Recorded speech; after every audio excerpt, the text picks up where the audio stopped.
Vamos entonces a tener la palabra y vamos a seguir con el tema que comenzamos la semana pasada. Durante este mes y cada mes establecemos un tema, y el tema de este mes es una entrega total. Tener una entrega total. Y sabemos cuando decimos una entrega total a quién nos referimos. Una entrega total a Dios. Una entrega total y verdadera al Señor. Una entrega total, verdadera y completa para nuestro Dios. Así es que es muy importante entender hasta dónde el Señor quiere que nosotros lleguemos. Él quiere irnos llevando en un proceso hasta que nosotros se pueda cumplir y se pueda dar, que podamos lograr esa entrega total a la cual Dios en su palabra nos está solicitando a cada uno, a cada creyente, a cada seguidor de Él. Es una entrega total al Señor. Ahora, ¿cómo se completa esa entrega total? Estuvimos viendo el domingo pasado y fuimos al libro de Primera de Reyes, el capítulo 17. Ahí vimos a este profeta, Elías, mediante una situación que estaba aconteciendo, ocurriendo dentro del país, dentro de la nación de Israel, y que estaba afectando a otras naciones, y cómo Dios llama a su profeta Elías, y él cumple con los propósitos y los planes que Dios tenía. Y también dentro de esa escena, de esa historia, se presenta una mujer que él se conoce como la viuda de Sarepta. Sarepta es la región, la comunidad donde ella vivía, dentro de una ciudad que se llamaba Sidón.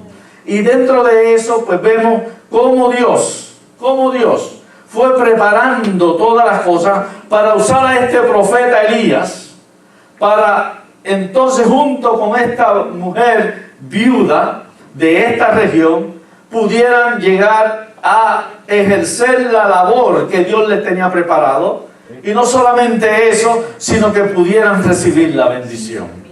Vemos que hasta que no haya una completa determinación en nuestra vida, Dios nos bendice. Dios nos bendice y diariamente recibimos la bendición. Y dice la palabra de Dios que la bendición de Dios se da tanto a buenos como no buenos, por no decir malos. Pero la Biblia dice malos, amén.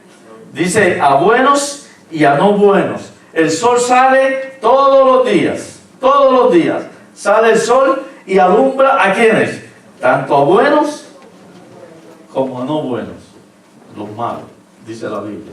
Pero no queremos ofender a mucha gente que está allá afuera. Y es ahí donde entonces dice la Escritura que muchas cosas,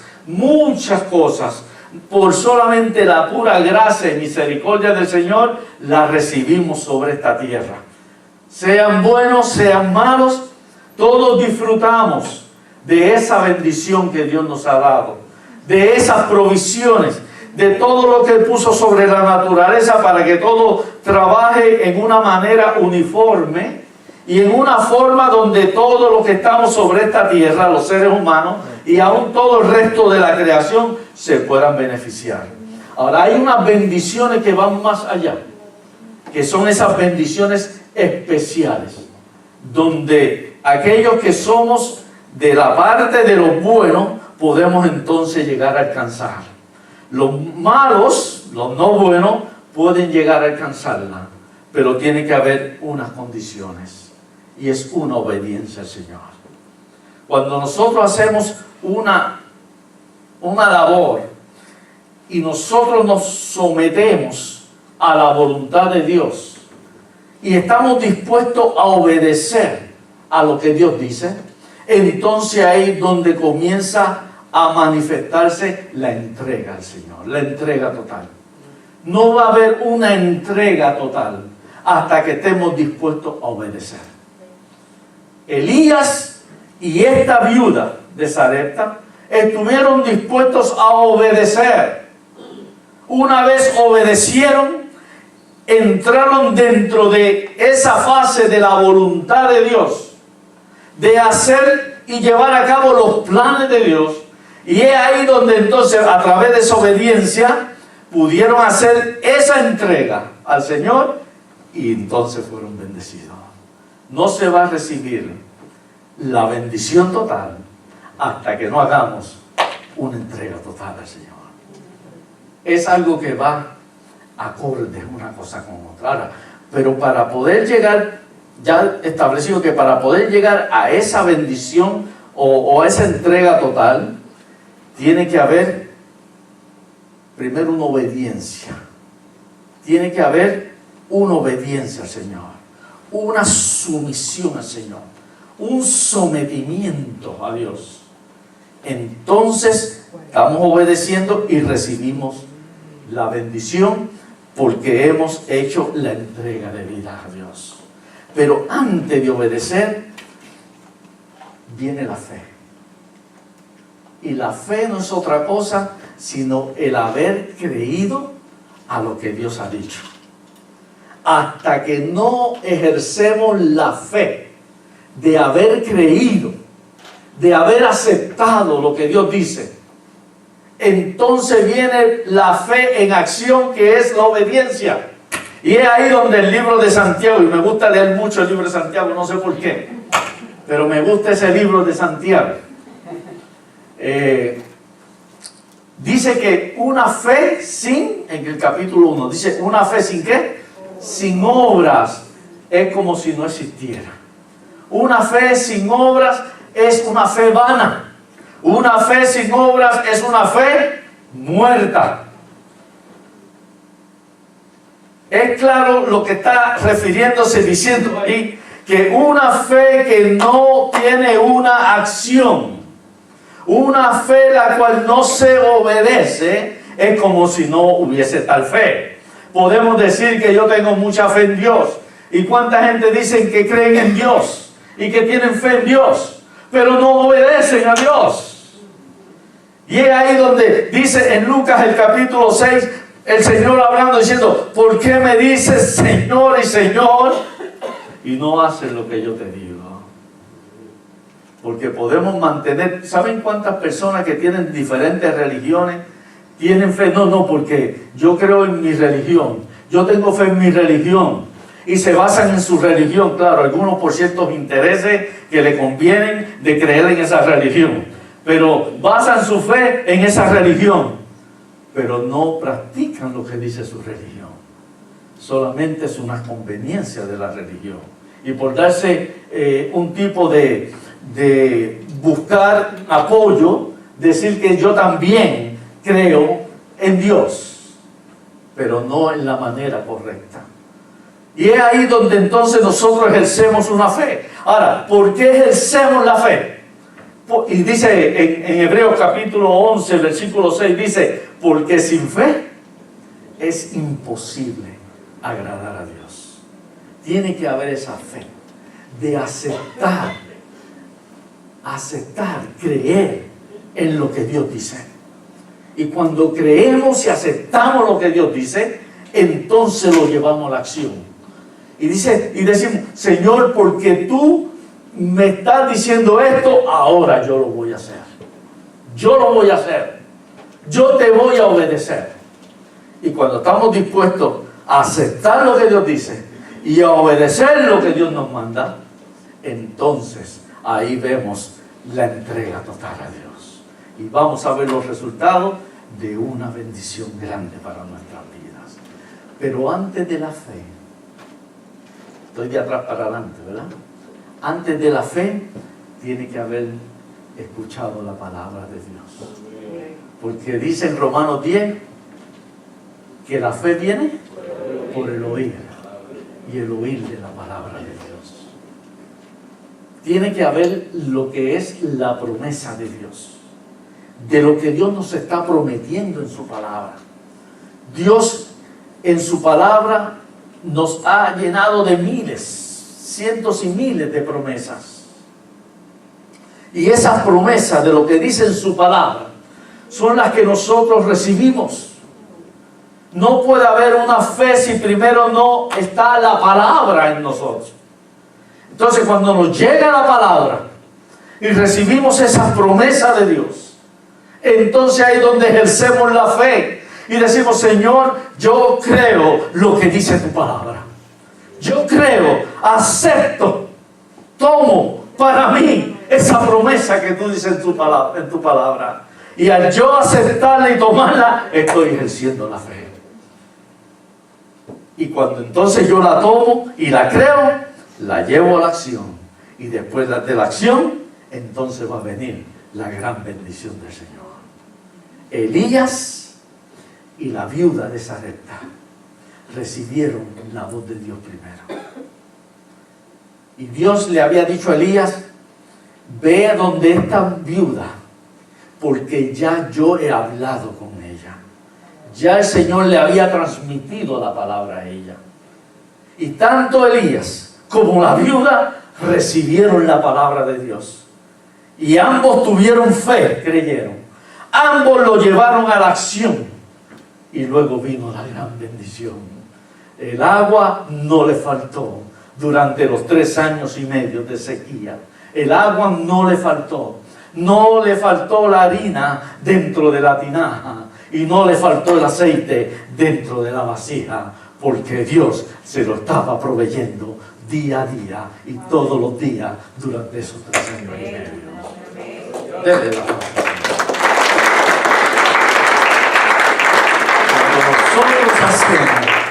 Cuando nosotros obedecemos, cuando nosotros ponemos a Dios en primer lugar, cuando hay la entrega total, es porque se ha puesto a Dios en primer lugar.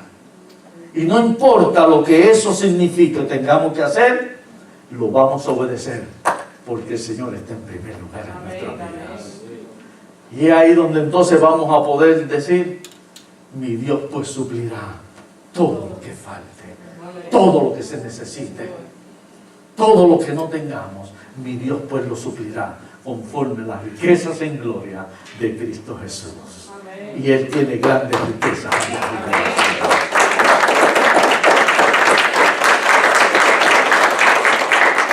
Es tener al Señor en primer lugar. El Señor dice que está para ayudarnos, está para socorrernos, está para protegernos. Él lo dice en su palabra, todo lo que tenemos que creer. Ahora, una cosa es cuánto yo tengo del Señor. Cuánto yo tengo del Señor. Y muchas veces decimos: Señor, aunque está mal dicho, y decimos: Señor, no me dejes, Señor, no me abandones. El Señor nunca nos abandona. Nosotros somos los que le damos la espalda, ¿cierto? Nosotros somos los que miramos y ponemos atención y buscamos otras cosas. Y después, cuando estamos en problemas, en lío: Señor, no me dejes, no me dejes. No, somos nosotros los que hemos fallado. Ahora, y muchas veces, aunque sea por ignorancia, pero el Señor sabe y conoce, porque Él conoce lo profundo de nuestro corazón. Y dice en Romanos capítulo 8, cómo hemos a veces de pedir, no lo sabemos. Y cómo a veces decimos las cosas, las decimos por ignorancia. Pero el Espíritu gime por nosotros delante del Señor. Porque Él conoce las cosas que hay dentro de nosotros y las intenciones de nuestro corazón. Y aunque a veces por ignorancia decimos: Señor, no me dejes, Señor, no te vayas, Señor, ayúdame, Señor, quédate conmigo. Estamos pidiendo del Señor, estamos pidiendo que Él venga a nuestra protección, a nuestro socorro, a nuestra ayuda. Y eso es bonito y eso es bueno. Y dice que tenemos aquellos que hemos creído y aceptado en Jesucristo. Ahora dice que nos ha dado de su Espíritu, el Espíritu Santo, para que esté con nosotros. Y Él está en nosotros y nos acompaña. Y eso es lo importante. Dice que cada día nos llenemos del Espíritu. Que cada día seamos llenos de ese Espíritu. Y que cada día tengamos al Señor. Pero ¿cuánto de nosotros tiene Jesucristo? Buscamos, Señor, hacia acá. Pero ¿cuánto de aquí hay por allá? Pedimos al Espíritu que nos ayude y nos llene. Pero ¿cuánto de mí está bajo el control del Espíritu Santo? Y es ahí la entrega. ¿Cuánto yo tengo del Señor? ¿Y cuánto de mí tiene el Señor? Y es ahí lo que es una entrega total. Señor, a ti me rindo, a ti me entrego, haz conmigo como a ti te pareciere. Señor, te necesito, ayúdame. Ahora, Señor, tómame y úsame como tú quieres para tu gloria.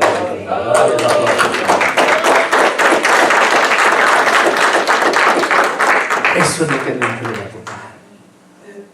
Elías se puso a la disposición del Señor. La viuda de Sarepta se puso a la disposición de Dios. Y pudimos ver la gran bendición que recibieron. Ahora, hoy vamos a hablar de dos personajes más de la Escritura, que en un momento de crisis, en un momento, en una situación en particular, dieron esa entrega total al Señor.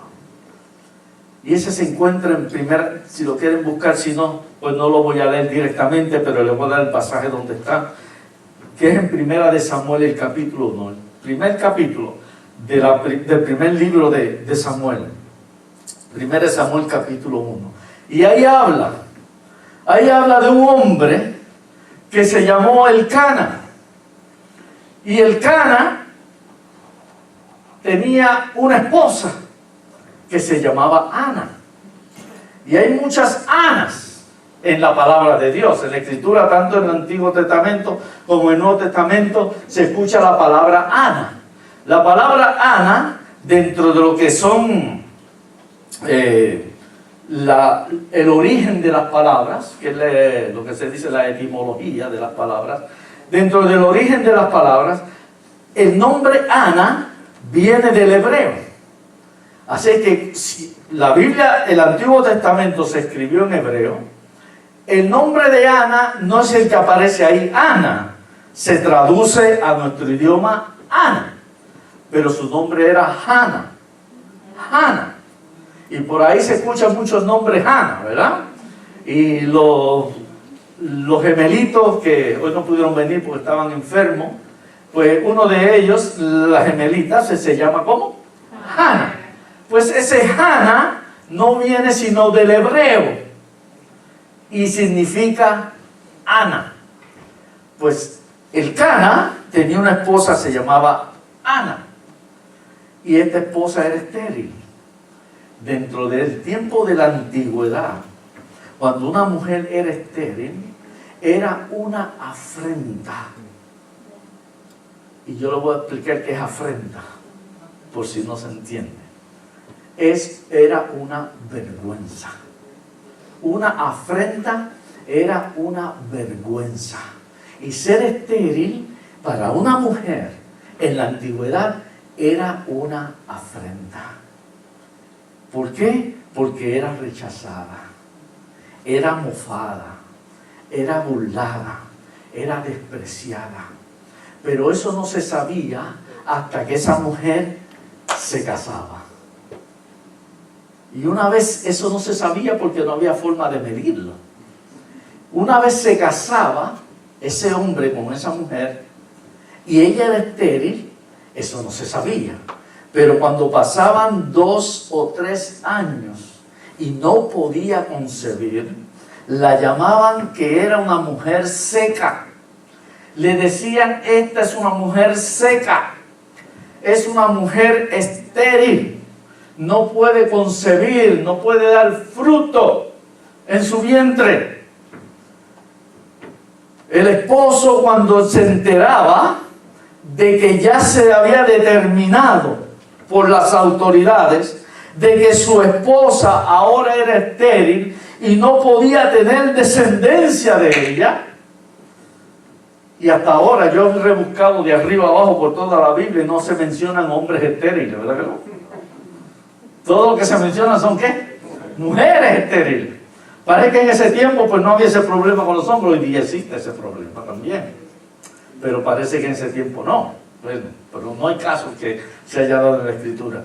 Cuando el hombre que había tomado a esa mujer por esposa y veía que ya ella no podía darle descendencia, no podía darle familia, una familia que llevara su nombre y sobre todo hijos varones, entonces tenía dos alternativas: o la despreciaba, la tiraba a la calle, por decirlo así, la mandaba con su familia si tenía familia, si no, realmente quedaba en la calle, podía quedar en la calle, abandonada.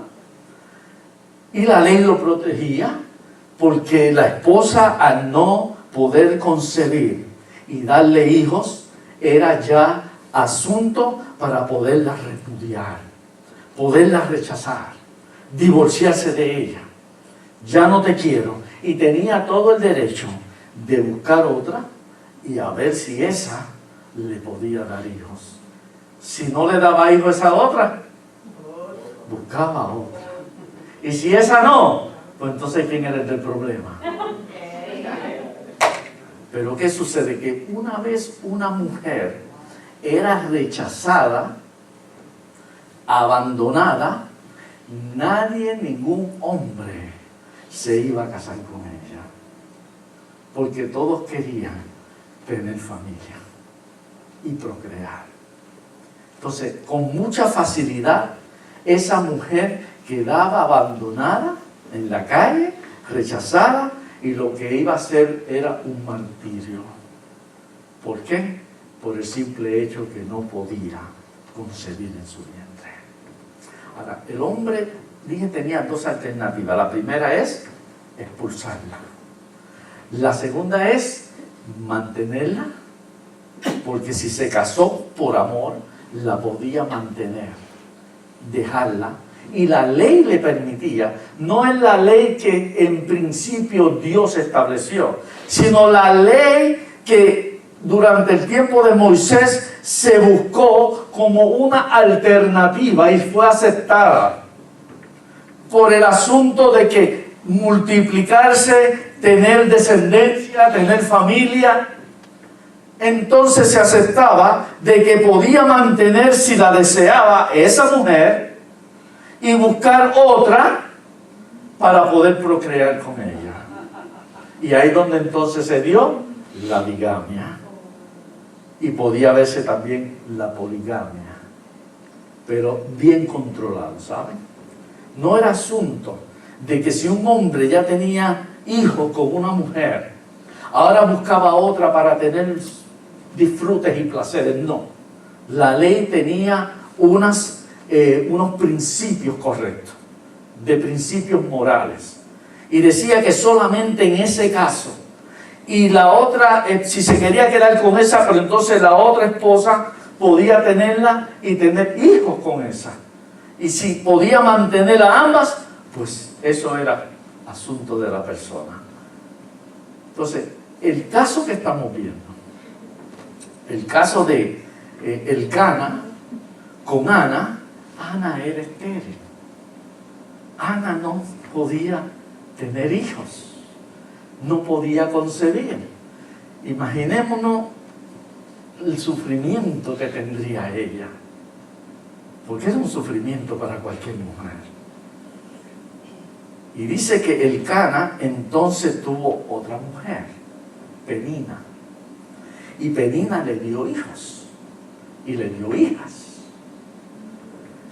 Pero dentro del círculo familiar que se vivía, estaba Penina con sus hijos, estaba Elcana y estaba Ana, que no tenía hijos. Y esta mujer Penina empezó a hostigar a Ana y a maltratarla y a despreciarla, porque quizás se sentía la dueña de la casa, porque le tenía hijos a Elcana, mientras tanto Ana no tenía hijos. Y dice que Ana sufría, padecía por esta situación, lloraba. En una ocasión hasta dejó de comer. Ya no aguantaba el sufrimiento. Y Elcana, su esposo, se le acercó a ella y le dice: Ana, ¿qué te pasa? ¿Por qué tanto sufrimiento? ¿Por qué no comes? Si yo te amo más que 10 hijos que tú puedas tener. Él la amaba. Él la amaba. Por eso se había casado con ella. Él simplemente quería tener descendencia. Y por eso aceptó a la otra mujer, a Penina. Y él, a que amaba, era Ana. Y él trataba de consolarla, pero ella no sentía consuelo. Mientras tanto, la otra mujer, Penina, lo que hacía era rechazarle, acusarle, criticarle, juzgarle, quizás para esperar que se fuera de la casa. Hasta que dice que un día que fueron al templo de donde vivían en Ramá, fueron hasta Silo, donde estaba el tabernáculo en ese tiempo. Todavía no estaba en Jerusalén. Y dice que cada año, 3 veces al año, todo varón de Israel tenía que ir a las fiestas. Iban a la fiesta de la Pascua, a la fiesta de los tabernáculos, iban a la fiesta de las trompetas. Y dice que en una de esas fiestas pues ellos podían llevar su familia. Y en esa ocasión llevó a su familia, a todos. Y estaba Ana en tribulación. Y dice que Ana se acercó al tabernáculo. Y allí, en un lugar que podía estar en el tabernáculo, allí dice que se derramó delante de la presencia de Dios. Y estando allí en el tabernáculo estaba Elí, que era el sumo sacerdote de ese tiempo. Elí empezó a verla. Y ella allí, derramando su alma, derramando su espíritu, derramando todo su ser delante de Dios. Y ella dijo estas palabras: Señor, solo te pido que tú me des la oportunidad de que yo pueda tener un hijo. Y ese hijo, si tú me lo permites, si tú me lo das, yo te prometo, ahí está la clave, yo te prometo que yo te lo voy a poner al servicio tuyo. Yo lo voy a cuidar, lo voy a criar para ponerlo al servicio tuyo. Y Elí, pensando que esta mujer estaba ebria, porque estaba orando en voz baja, pero con los labios moviéndose, pensando que estaba ebria, buscó echarla fuera. Y ella le dijo: no, Señor, no estoy ebria, es que he derramado mi alma delante del Señor. Y Elí le dijo: pues entonces que se haga como tú estás pidiéndole.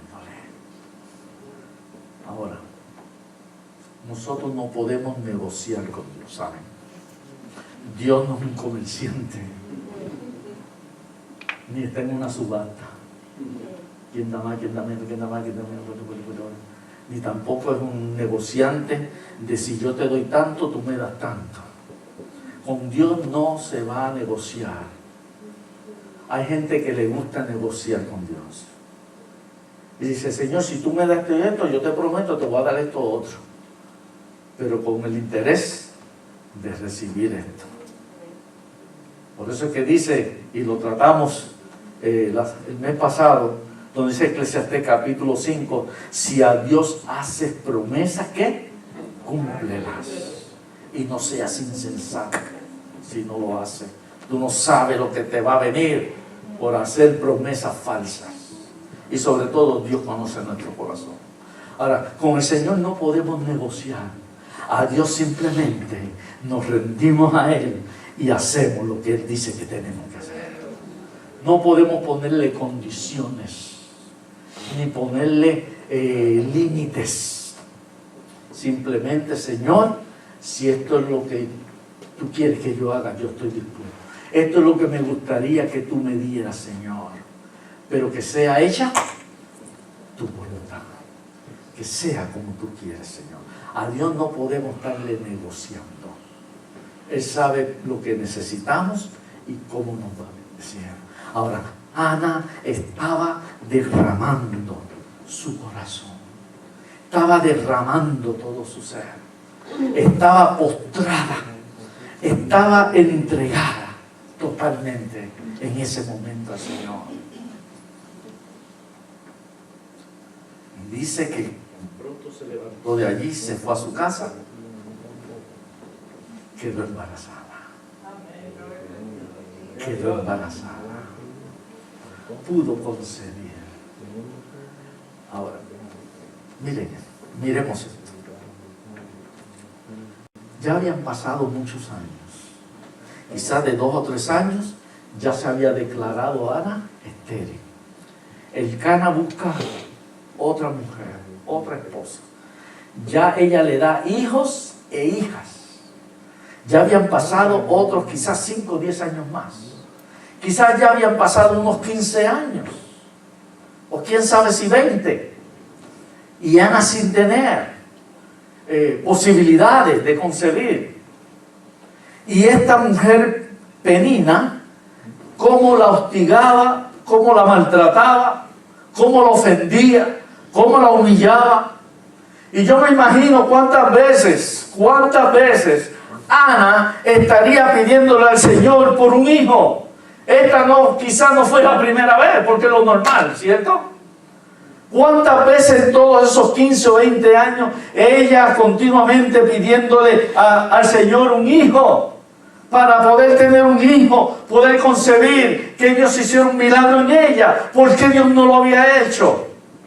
Si ellos estaban en el pueblo de Israel y adoraban al único y verdadero Dios. ¿Y cuántos milagros ella dos habría visto o sabía de las cosas poderosas que Dios ya había hecho con el pueblo? ¿Por qué no le había dado un hijo todavía? A veces nosotros, y ahí es donde el Señor conoce nuestro corazón, nuestras intenciones. Dice que la palabra de Dios es más cortante que ¿qué? Que espada de los filos, que atraviesa nuestro espíritu, nuestra alma, llega a los huesos, a lo más profundo, a los tuétanos.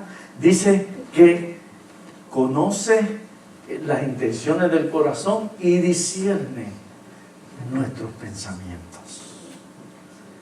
Y ahí donde es el cuidado, cuando oramos al Señor y pedimos por algo. ¿Cuántas veces Ana no estaría gimiendo y clamando por un niño y no se le daba? Quizás Ana quería un hijo solamente para complacer a Elcana, solamente complacerlo. Y a ver si con eso la amaba. Pero Elcana ya la amaba, no la despreció. Esta mujer Penina, ¿cuántas veces la maltrató y la humillaba y la menospreciaba? Quizá ella quería tener un hijo para decirle a Penina, mira, yo también tengo un hijo. Quizá había ciertos intereses de Ana para competir con Penina, para que no la ofendieran, para que no la criticaran. ¿Cuáles son las intenciones de nuestro corazón cuando nosotros venimos delante de la presencia del Señor?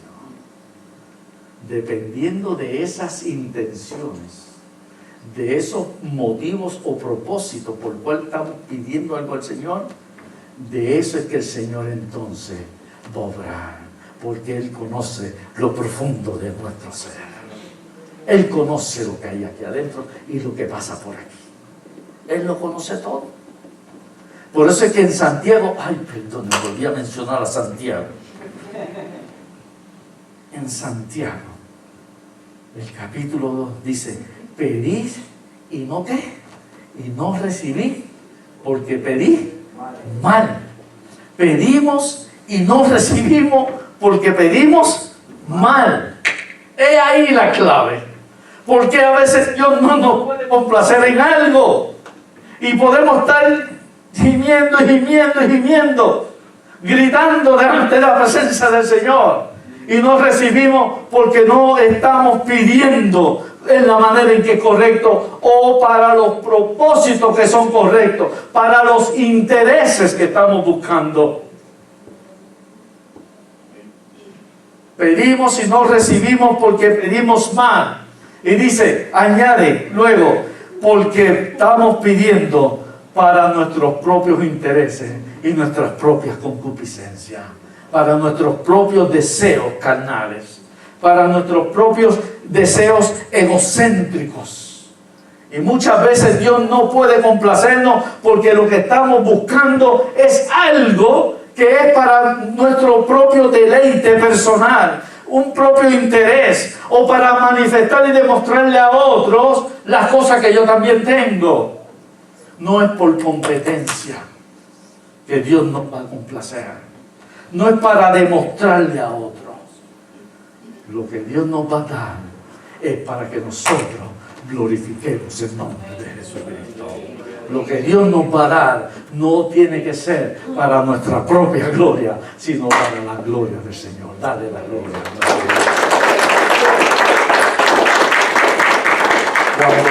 Cuando Ana, entonces, quizá llegó a ese momento clave, entonces dice que se derramó. Se derramó. Y esa palabra tiene un significado que a veces no lo podemos ni explicar con palabras. Cuando nos hemos lanzado y derramado delante de la presencia de Dios, nos hemos vaciado ante el Señor, nos hemos echado todo a un lado y ahora lo único que hacemos es mirar el rostro del Señor, estar ante esa presencia. Y cuando Ana entonces comprende y entiende que quizás sus peticiones eran egoístas y eran de intereses propios personales, ahora ella entiende y dice, Señor, si tú me das esa oportunidad de yo poder tener un hijo, ahora yo lo voy a dedicar a ti y te lo voy a poner delante de ti. Todo lo que nosotros vamos a recibir del Señor debe ser para glorificarle y debe estar bajo su control y su voluntad. Amén. Amén. Gloria a Dios. ¿Y saben qué? Quedó embarazada, al año tuvo un hijo y le puso por nombre Samuel. Y ese es el profeta que tanto habla la palabra de Dios. Aquel que en ese momento dado que el pueblo se estaba desviando y el pueblo estaba en una situación caótica, y Samuel vino a ser el profeta de Dios que trajo palabra de Dios y el pueblo se pudo restablecer otra vez. Ana lo crió hasta los 3 o 4 años, cuando ya no necesitaba más del alimento de ella. Entonces ya el niño dice que podía comer por sí solo. Quizás entonces podemos pensar de 3 a 4 años. Y tomó al niño y lo llevó hasta el sacerdote Elí y allí lo dejó en el templo y fue criado dentro del templo. Ella no lo abandonó, ella lo entregó al servicio del Señor. Para cada año lo iba a ver, porque iba a la fiesta y lo veía cómo crecía, hasta que se hizo ese profeta grande. Pero ¿saben qué? En los siguientes años, dice la Escritura, que Ana tuvo 3 varones y 2 niñas, 2 mujeres. La gloria a Dios.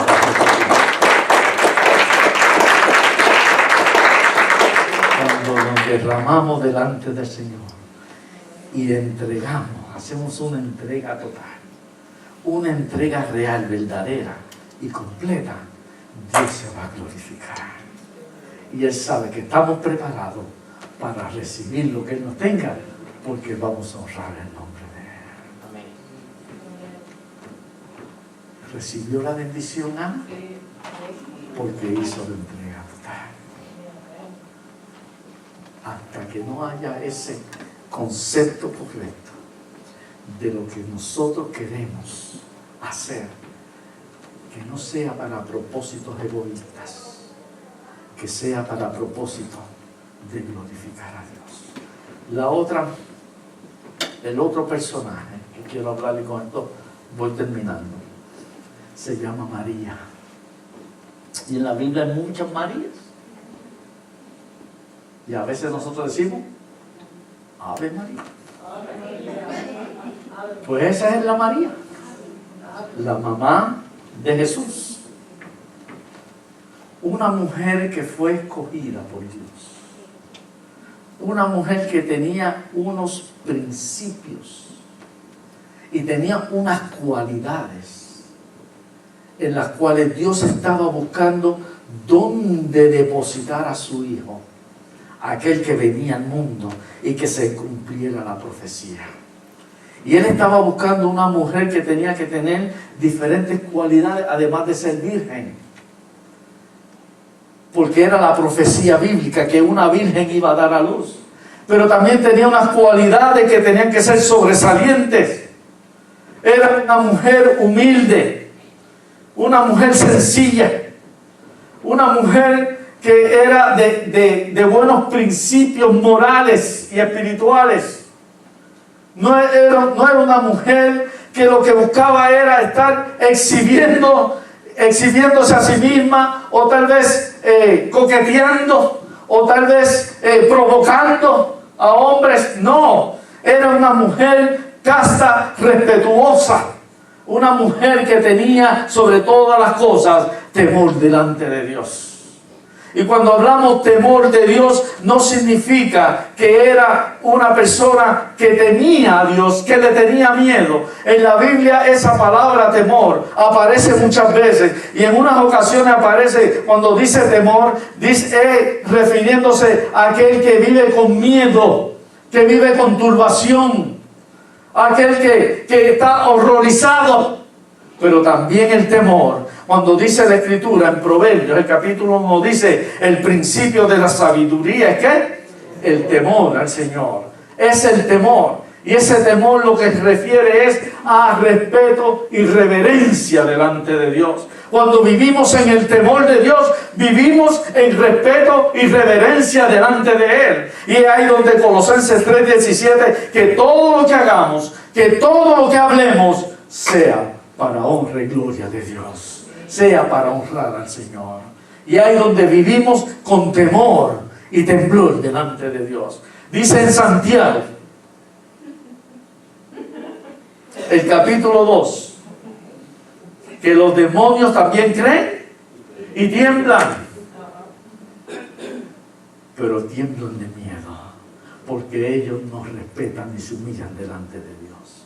Ellos tiemblan de miedo cuando ven la presencia de Dios. Nosotros no temblamos de miedo ante la presencia de Dios. Nosotros nos regocijamos delante de la presencia de Dios. Dale el aplauso a Jesús. Y esta muchacha, María, bueno, en una ocasión alguien se atrevió a decir que si el Señor viniera en este tiempo, no sabría dónde colocar a su hijo. Si hubiera nacido en este tiempo, no sabía ni dónde colocarlo. Pero en ese tiempo había esos principios correctos. Y dice que en el capítulo 1 de Lucas, dice que cuando vino el ángel Gabriel, enviado por Dios, y visitó a María, dice que comenzó a hablar con ella y explicarle los planes de Dios. Y decirle: ahora, María, tú has sido escogida, has sido favorecida, has sido bendecida por el Altísimo, porque entre todas las miles y millones de mujeres en Israel, tú has sido la escogida, porque has reunido todos esos principios y cualidades de lo que Dios está buscando para traer y depositar a su hijo. Y cuando le explicó el plan de Dios, ella le dice: pero ¿cómo va a suceder esto si yo aún no soy qué? No he conocido hombre, no he llegado a lo que es la consumación del matrimonio. Ella estaba comprometida con José. Era un compromiso casi eran en las leyes de ellos, un compromiso casi de matrimonio, pero sin haber consumado sus relaciones. Y dice, si aún yo no he conocido hombre, ¿cómo esto se va a hacer posible en mí? Ahora, ¿saben cuál era también parte de esa preocupación? Que ella iba a pasar por los mismos principios que Ana estuvo pasando y padeciendo. Ana por ser estéril y María por si salía embarazada sin ser una mujer casada. La ley también prohibía que una mujer quedara embarazada si no estaba dentro de su matrimonio. Si quedaba embarazada, entonces era acusada de haber faltado al respeto de su esposo, si era casada, haber cometido infidelidad al esposo y haber cometido adulterio.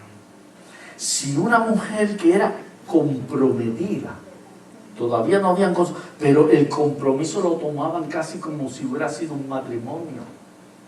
Solamente esperaban el momento para hacer la ceremonia y entonces ellos ya convivir juntos.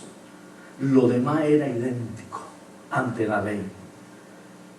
Y si María, al salir embarazada, José la acusaba y la presentaba ante las autoridades, ella se corría el riesgo, porque él la podía acusar de infidelidad a él y también de fornicación, porque él todavía no se había llegado a ella. Y ella podía llevar la pena capital, lo que conocemos como la pena capital, era la muerte, y muerte a pedradas. Yo me imagino María cuando el ángel le da esta noticia y ella le dice, pero si aún yo no he conocido hombre, no he conocido varón, ninguno se ha llegado a mí. ¿Por cuántas cosas ella no estaría pensando? Me van a acusar, me van a rechazar, me van a mofar, me van a burlar, me van a despreciar. ¿Cuántas cosas ella no se estaba corriendo el riesgo? Y sobre todo José. ¿Cuál sería la reacción de José? Pero dice la Biblia que José era un hombre justo. Dios sabe a quién escogen, ¿saben? Dios sabe a quién escogen y a quién une. José era un hombre justo.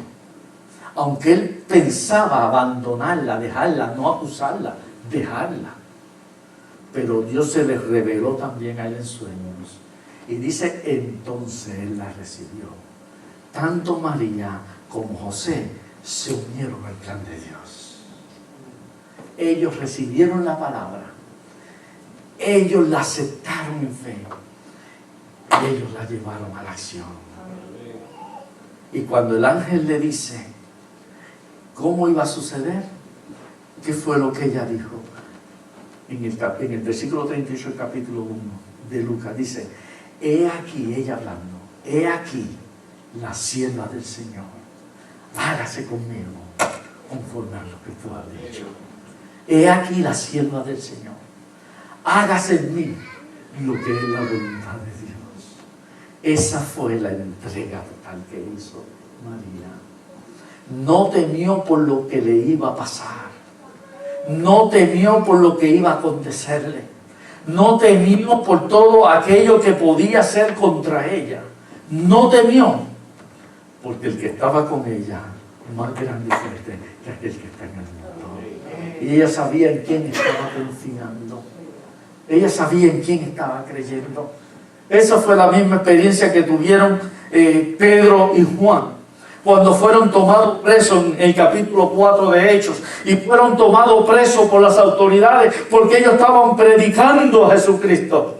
Y después de tomarlos presos, los entrevistaron y los amenazaron, diciendo, si vuelven a predicar en ese nombre, entonces nosotros los encarcelaremos y los castigaremos. Y Pedro dice, lleno del Espíritu, Pedro en una entrega total al Señor, en una entrega total a la voluntad de Dios, dice, pues díganme ustedes, ¿qué es mejor? ¿Obedecer a Dios o obedecer a los hombres? Pues para que ustedes vean que nosotros vamos a obedecer a Dios, no vamos a dejar de decir lo que hemos visto y oído para que el pueblo creyera en Jesucristo. No iban a dejar de decir lo que ellos habían visto y lo que habían oído de parte de Dios. Primero obedecemos a Dios, porque va a ser para bendición de los hombres. María aceptó la palabra de Dios. María aceptó el mensaje de Dios. María aceptó la voluntad de Dios, el plan de Dios en su vida. Y es como si se hubiera derramado como hizo Ana. He aquí la sierva del Señor. Hágase conmigo así como tú quieres. ¿Qué Dios espera de cada uno? Que nos derramemos delante de su presencia. Que nos pongamos a la voluntad incondicional de Dios. Que ya no vivo yo, sino vive Cristo en mí. Que ahora yo, Señor, no es cuánto yo tengo de ti, sino cuánto de mí tú tienes. Estoy a tu disposición. Estoy ante ti, Señor. Úsame como tú quieres. Y haz conmigo conforme a lo que sea tu santa voluntad. ¿Estamos dispuestos a eso? ¿Estamos dispuestos a eso? Haz conmigo como tú quieres, Señor, y que se haga en mí tu voluntad. ¿Estamos dispuestos? Sí. Entonces démosle un aplauso. Vamos a estar de pie en este momento y vamos a tener este cántico, y de la manera en que el Señor te haya hablado y de la manera en que el Señor está obrando o te está pidiendo,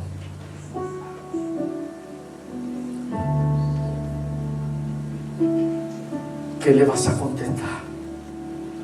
Señor, haz conmigo como tú quieres. Señor, haz tu voluntad en mi vida. Haz tu voluntad en mi hogar. Haz tu voluntad en mi trabajo. Haz tu voluntad en mi vecindario. Que yo pueda ser un instrumento tuyo de bendición para otros. Esas peticiones que tú tienes delante de Él, pero derrámate primero ante Él. Deja que Él tome el control, la dirección de tu vida. Y vamos a saber, y vas a saber y experimentar lo que es la bendición de Dios. Y cuál es su voluntad y cuáles son sus planes. Pero haz la entrega total que Dios te está pidiendo que tú hagas en este momento. Vamos a cantar. Y el altar está abierto. Si tú deseas pasar al altar, ven aquí y derrámate ahí delante de la presencia del Señor.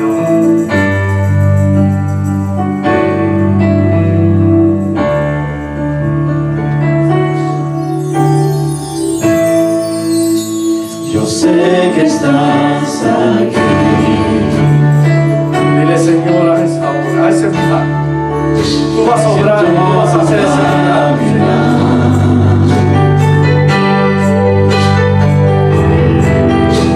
Te mueves en el vuelo,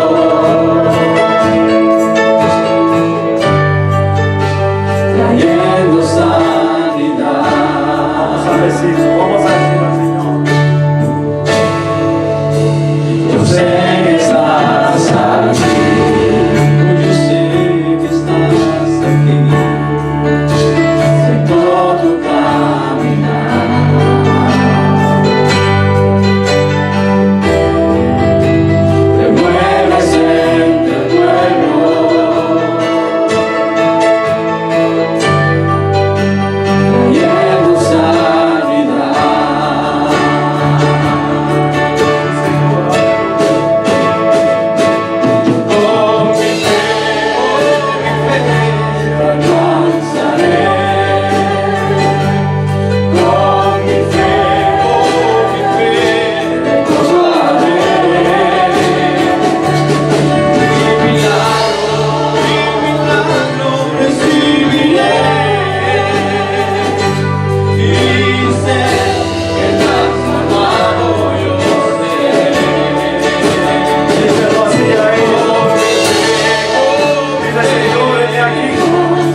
que estás aquí.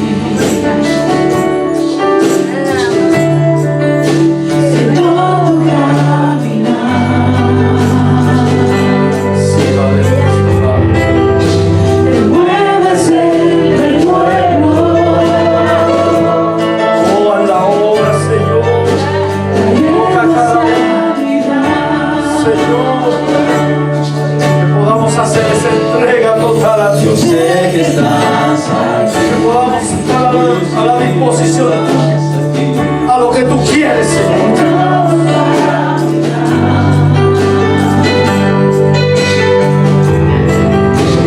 Mueves en el pueblo,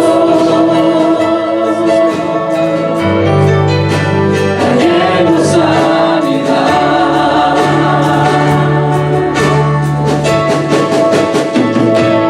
Con mi fe, alcanzaré. Con mi fe, te encontraré. Mi milagro recibiré. Mi ser que transformado yo seré. Con mi fe, alcanzaré. Con mi fe, encontraré. Mi milagro recibiré.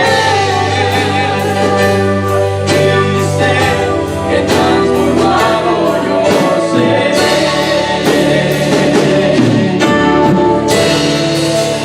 Yo sé que estás aquí. Sí, Señor. Todo tu caminar. Si el Señor te llama al altar, pasa al altar. Si el Señor te llama al altar, pasa al altar. El pueblo, trayendo sanidad.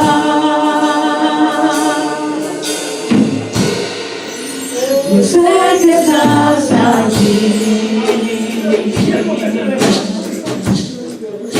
Siento tu caminar.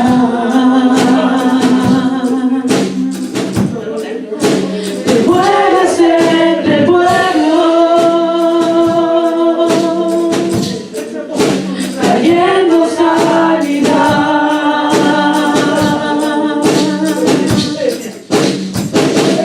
Con mi fe alcanzaré.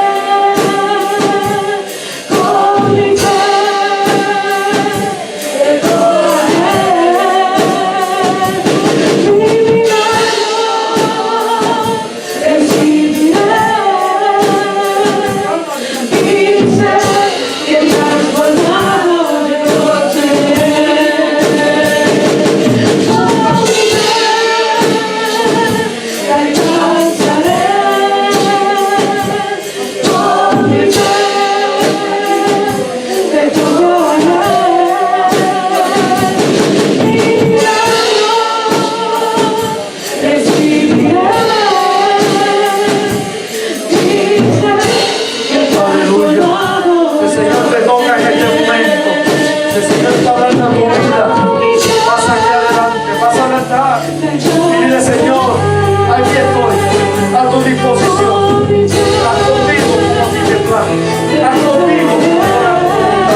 Él conoce cada necesidad.